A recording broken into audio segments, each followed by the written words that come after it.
Oi, pessoal, aqui é Mariana Bruce, professora de História do Colégio Francisco de Assis. Eu tô aqui para mais uma aula de História para falar sobre Revolução Francesa. Na nossa última videoaula eu falei para vocês que eu só voltava semana que vem, mas eu ainda tô aqui. Produzi mais essa aula aqui sobre o tema 2 da nossa terceira unidade, que fala mais sobre o processo revolucionário da França. E para vocês resolverem as atividades dessa semana, vocês também vão precisar estudar um pouquinho esse conteúdo. Então, eu estou de volta. Na aula passada, a gente falou um pouquinho sobre as condições anteriores, né, que resultaram no desencadeamento da Revolução Francesa. E hoje a gente vai estudar o processo de uma forma mais aprofundada, tá bom? Espero que todos estejam bem aí, estudando direitinho. E qualquer dúvida, eu tô lá na nossa sala de aula virtual, eu faço o meu plantão lá todas as segundas e quartas. E participem também da nossa aula, do nosso plantão ao vivo no YouTube essa semana com o professor Edson Damasceno, às 9 da manhã, quarta-feira, tá bom?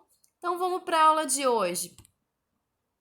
Como eu tinha dito para vocês, na aula passada eu conversei e falei como que a Revolução Francesa ofereceu um novo norte, né, para a história da humanidade, principalmente da história do Ocidente, né, que teve um marco fundamental ali para o desenvolvimento do capitalismo e das ideias liberais. Foi um processo que se estabeleceu a partir das contradições vividas na França do Antigo Regime, que era uma realidade extremamente desigual, que contrastava ali uma nobreza, né, opulenta, de luxo, de riquezas, e uma monarquia que dominava um povo explorado, né, que pagava impostos e que não detinham privilégios, e que, no meio de tudo isso, uma burguesia crescente, vinculada às atividades econômicas do comércio, de uma indústria nascente, dos bancos, que havia se desenvolvido economicamente, mas não possuía, né, nenhum tipo de direito político ou reconhecimento social, e que começa também a se movimentar no sentido de buscar um espaço mais interessante para ela no mundo. Então, a gente já estudou aqui as ideias iluministas, como que começavam a apontar a possibilidade de pensar um mundo novo.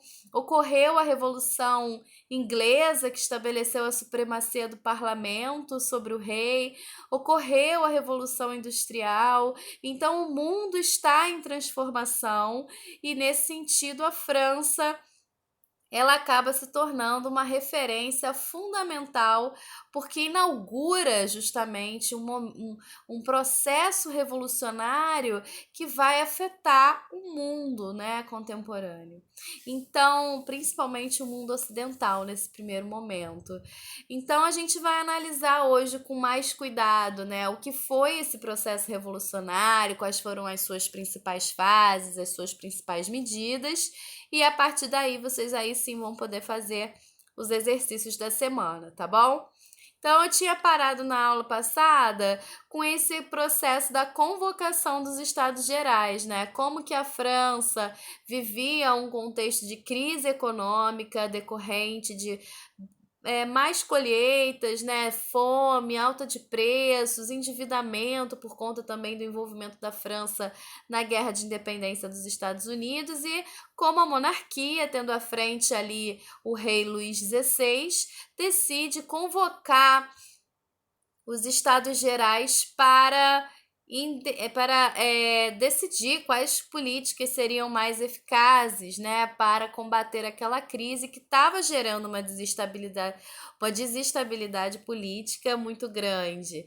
Então, nesse sentido, quando se estabelecem os Estados Gerais, se cria uma grande polêmica, porque são convocados os 3 estados que a gente estudou na aula passada: o clero, que era o primeiro estado, a nobreza, que correspondia ao segundo estado, e o povo, que era o terceiro estado. E nesse povo está a burguesia, estão os sans-culottes, que são os trabalhadores urbanos empobrecidos, estão os camponeses. Então, como de fato criar ali um mecanismo consultivo que não comprometesse os interesses e os privilégios daquela parcela da população que estava ali entre o primeiro e o segundo estado e que, enfim, vivia esse período de crise econômica, mas de maneira alguma queria abrir mão dos seus privilégios. Então, dessa polêmica, né, se o voto nas assembleias ia ser por cabeça ou por estado, resultou numa verdadeira revolta popular, que é o que a gente vai estudar na aula de hoje. Então, quando eu trouxe essa charge aí rumo à revolução, né, como ali no caso as mulheres, vamos lá, as mulheres caminhando ali com seus instrumentos, com arado, machado, né, aquela coisa. Então, França, em 5 de outubro de 1789, milhares de mulheres de Paris marcham para o Palácio de Versalhes. E aí você tem ali, né, aquela figura daquele militar rindo. Ah, vocês estão vindo lavar as roupas do rei? Olha só o que acontece com ele. E é isso mesmo que vai acontecer, como a gente vai ver já já. Então, a crise política que acontece ali nos Estados Gerais termina com o povo ocupando as ruas, saqueando e atacando diversas localidades, pontos de armazenamento e estocagem de trigo, de pão, de alimentos e outros espaços simbólicos também ali de Paris. O mais simbólico de todos eles era a Bastilha, né? Que era um símbolo do absolutismo francês e que é ocupada e destruída pelo povo que havia se revoltado e ocupado as ruas. A Bastilha é uma fortaleza medieval que era utilizada como prisão e que, embora naquele momento só tivesse 7 prisioneiros, a queda da Bastilha ela é considerada um dos grandes símbolos da Revolução, porque é como se estivessem derrubando ali, de fato, o antigo regime, tudo aquilo que ele representava. Também era um espaço em que a plebe buscava ali ter acesso a armamentos, munições, para que o processo se estabelecesse. Isso aconteceu na cidade, isso aconteceu em Paris. No campo aconteceu o grande medo, os camponeses ocupavam, invadiam as propriedades e expropriavam e matavam senhores feudais, nobres, né, grandes aristocratas. Então era um cenário de verdadeiro assim, incontrolável, era um cenário incontrolável porque realmente havia chegado um limite ali a revolta, né? As insatisfações e a revolta popular foi a única resposta possível naquele contexto. Então, o processo revolucionário, ele é impulsionado por esses setores, principalmente os sans-culottes e os camponeses, que são eles que estão ali pegando em armas, eles que estão ocupando esses espaços, derrubando, né, símbolos de poder e armados até os dentes. Então, quer dizer, para a monarquia, aquela era uma situação de difícil controle, porque não tinha como reprimir aquela quantidade enorme de focos de resistência. Quer dizer, não posso nem dizer focos, né? Porque no caso de Paris, por exemplo, a cidade inteira foi tomada.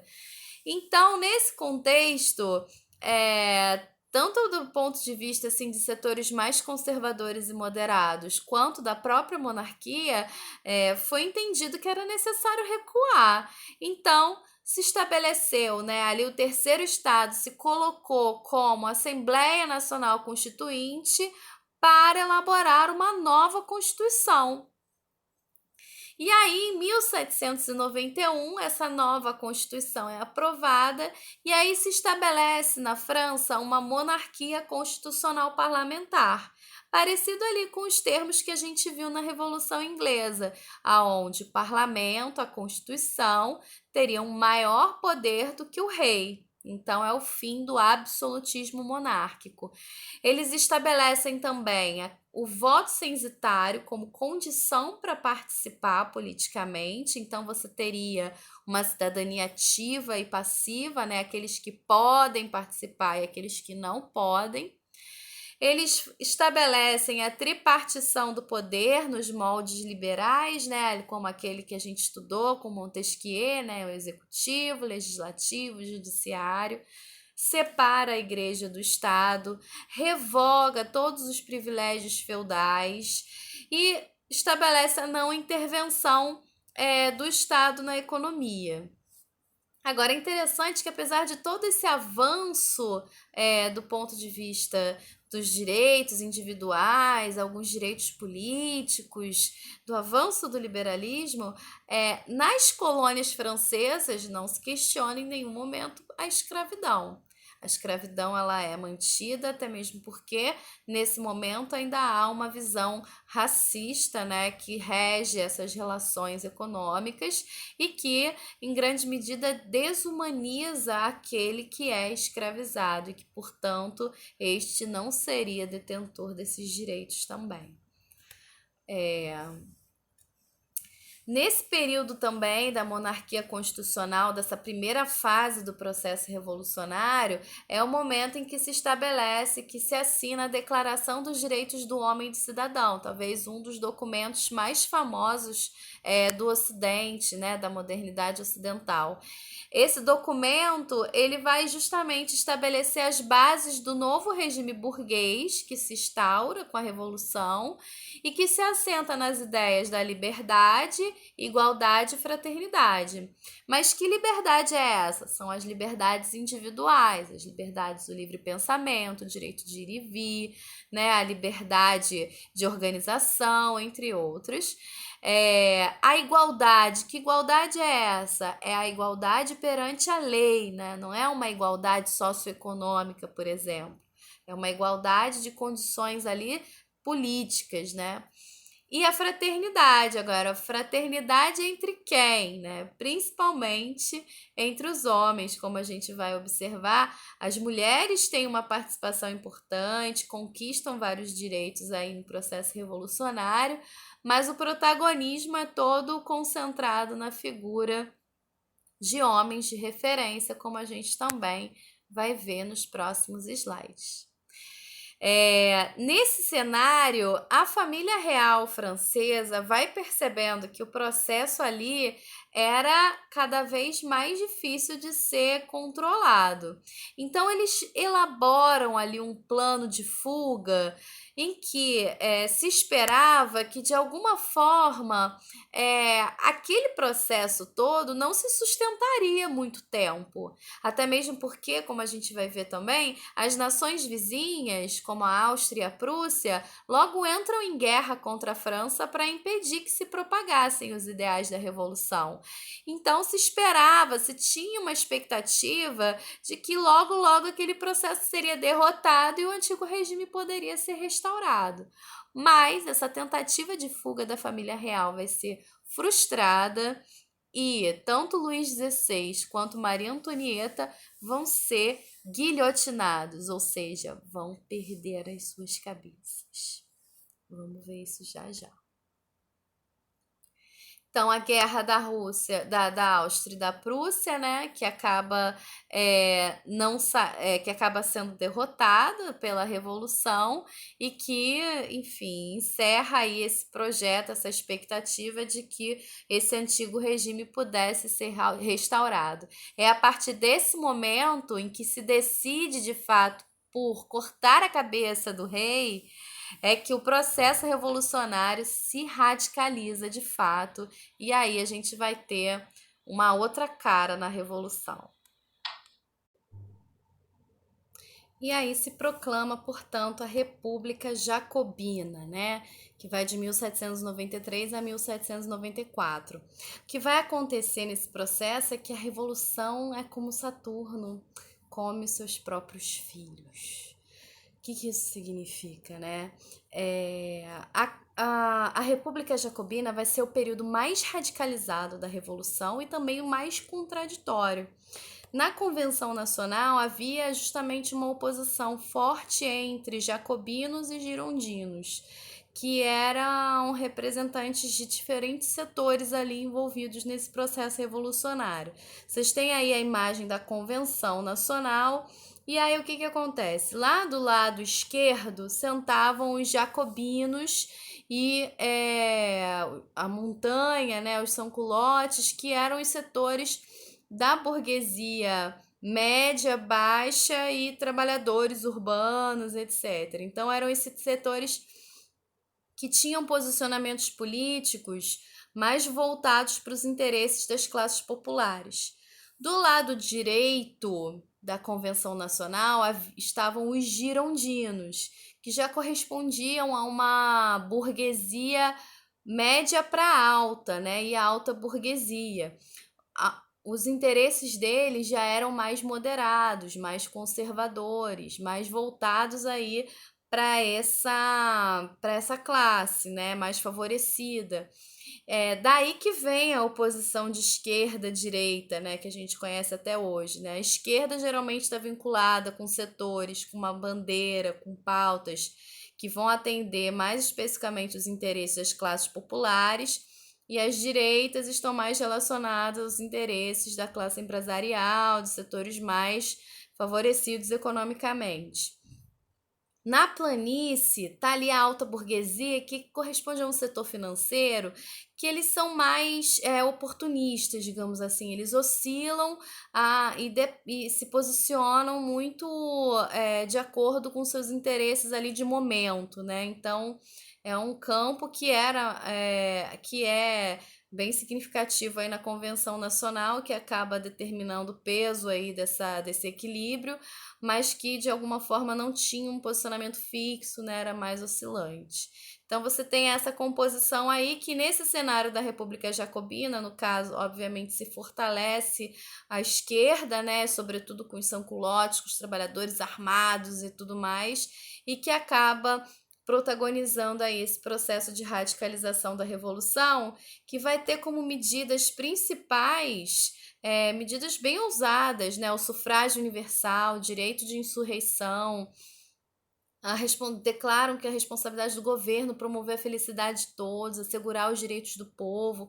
Eles vão abolir sem indenização todos os direitos feudais remanescentes, né? Antes, lá na primeira fase dos girondinos, não tinha sido assim, não. A abolição da escravidão nas colônias, a distribuição de terras para camponeses. Então, eram medidas bem radicais e que iam ao encontro dos interesses das classes populares. É, na República Jacobina também se cria o Comitê de Salvação Pública e o Terror Jacobino. E é aí que vai residir a maior contradição desse processo. Por quê? O Comitê de Salvação Pública era responsável pelo controle do exército e da política interna. Então, em tese, era responsável por evitar, né, que setores de oposição pudessem desestabilizar ali aquela fase revolucionária, né, protagonizada pelos jacobinos. Então, inicialmente, eles têm um empenho muito grande de impedir que a oposição se fortalecesse, mas logo, logo, essa oposição, muitos são condenados de traição, e, eventualmente, eles começam a descobrir inimigos entre os próprios pares ali jacobinos que haviam participado. No caso do processo revolucionário até então, né, do estabelecimento da República Jacobina, enfim. O Robespierre, que era um dos principais, seu principal líder, depois que ele viu seu principal aliado, um dos seus principais aliados, né, o Marali, ser assassinado, ele dá início a uma perseguição terrível, né, a todos aqueles que eram suspeitos de conspirar contra a Revolução, suspende os direitos individuais e acaba guilhotinando até um dos seus braços direitos, que era Danton. Tem até um filme nos anos 70, 80, né, que é chamado Danton, que é fabuloso. Eu sei que a estética não é muito da época de vocês, mas fica a dica aí para essa quarentena. O filme Danton é bem bacana. Ele fala desse momento. O Tribunal Revolucionário acaba condenando milhares de pessoas à guilhotina, e com isso o governo revolucionário acaba perdendo o apoio do povo. E aí acaba sendo derrotado por um golpe que é o golpe termidoriano, que devolve os girondinos ao poder. Eles até estabelecem uma nova constituição para ripar todos aqueles avanços radicalizados dos jacobinos, restabelecem o voto censitário, acabam com essa história de abolição da escravidão, entre outras medidas. Mas é um governo fragilizado, muito instável, então eles não tinham ali condições de fato de manter o processo revolucionário, conduzir aquele processo revolucionário, retirando aí a sua parte mais radicalizada, mas sem perder também alguns dos avanços que os favorecia. E é nesse contexto que ocorre o golpe dos 8 Brumários de Napoleão Bonaparte. Napoleão Bonaparte, que era um general do exército, que tinha se destacado nas guerras, principalmente na guerra contra a Áustria, contra a Prússia, nesse processo todo de consolidação da Revolução, e que nesse cenário de instabilidade política, ele se destacou como um grande líder que acaba derrubando o diretório e estabelecendo um governo, uma ditadura que se converte num império, né? Ele é coroado imperador, mas é durante o governo dele que se consolidam os valores burgueses. Mas aí isso a gente vai ver na próxima aula. Para a aula de hoje eu queria deixar com vocês apenas uma reflexão sobre esse processo revolucionário todo, porque muito se fala, né, da Revolução Francesa e seu lema mais emblemático, né, liberté, égalité, fraternité, liberdade, igualdade e fraternidade. Tendo em vista tudo isso, a minha pergunta para vocês é: igualdade, liberdade, fraternidade para quem, afinal? A quem foi favorecido por esse processo? E aí eu deixo vocês com o MV Bill e a gente se vê na semana que vem. Tchau!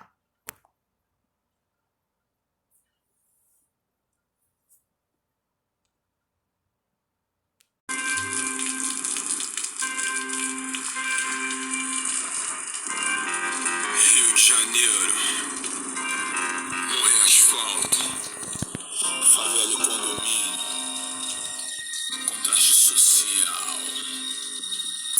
Não quero denunciar o contraste social, enquanto o rico vive bem, o povo pobre vive mal. Cidade maravilhosa é uma grande ilusão, desemprego, pobreza, miséria, corpos no chão. As crianças da favela não têm direito ao lazer, governantes só falam e nada querem fazer. O posto de saúde é uma indecência, só atende se o caso for uma emergência. A sociedade capitalista com sorriso aberto, e de longe é melhor do que sofrer de perto.